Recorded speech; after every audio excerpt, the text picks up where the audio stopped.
So I'm going to be talking about GMOs today, and GMOs are genetically modified foods, or better known as GMOs.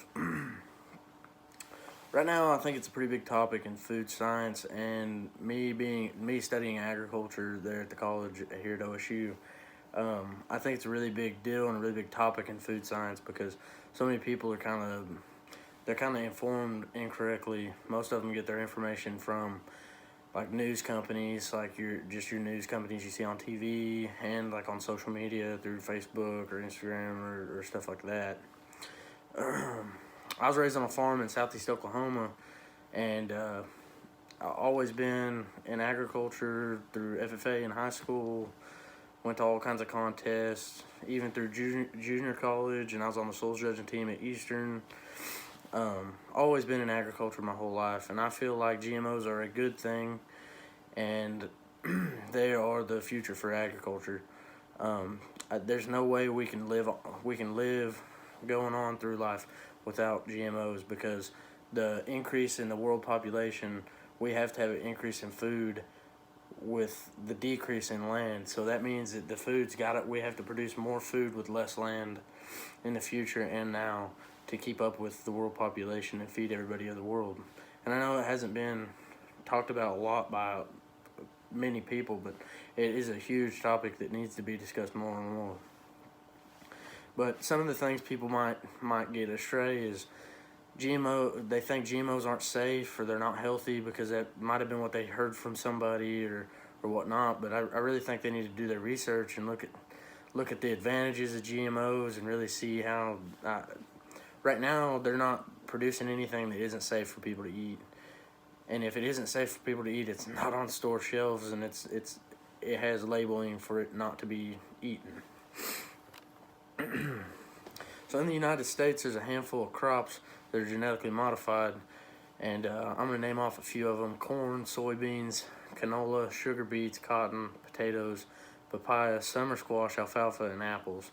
Those are a bunch of the bigger ones. I'm sure there's a few more that are left off that list, but in the grand scheme of things, there's a lot of crops that aren't modified in the United States necessarily.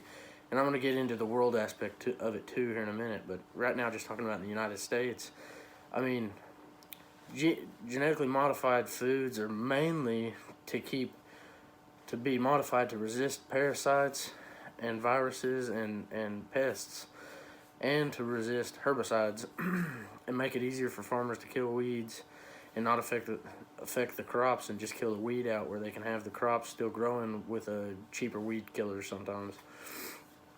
But like an example of a really good example of using GMOs to help would be like in the 1990s, a ring spot virus disease nearly wiped out Hawaii's papaya crops. And scientists had just made a GMO papaya named rainbow papaya, and it was resistant to the ring spot virus, and it saved the papaya industry in Hawaii. And the farms in Hawaii and the Hawaiian Islands were all kind of saved because that GMO came about.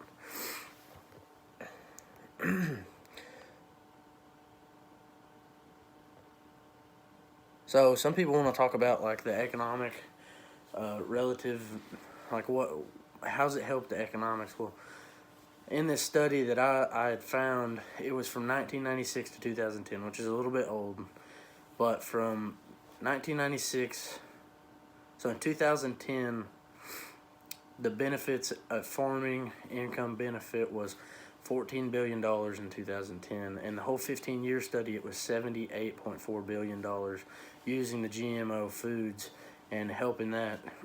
It helped them increase yields, and it was 60% farm income benefit due to yield gains, and those crops, and they balanced out with the cost of productions because they were having to use less fuel and whatnot to get more crops, more yields. And it also helped the environment. It contributed to the amount of greenhouse gas emissions from agricultural practices, which was using less fuel. And by the new practices, by the new GMOs, you can use less tillage of the soil, and that helps add soil carbon storage in the soil. and so in a year it removed 19.4 billion kilograms of carbon dioxide from the atmosphere, which is equal to removing 8.6 million cars off the road in a year, which is a huge amount. It's a pretty significant amount of carbon dioxide being used up just from using genetically modified foods, GM foods. So in conclusion, I know there are two sides to everything, and I mainly really talked about the positive side of GMOs.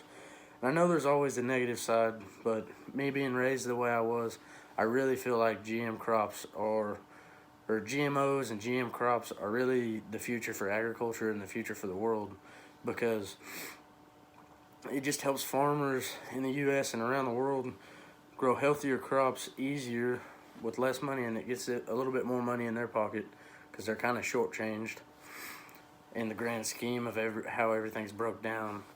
But it really helps get you more yield on the same amount of land as before, and making it profitable and better for the farmers and more food for the people of the world. Thank you.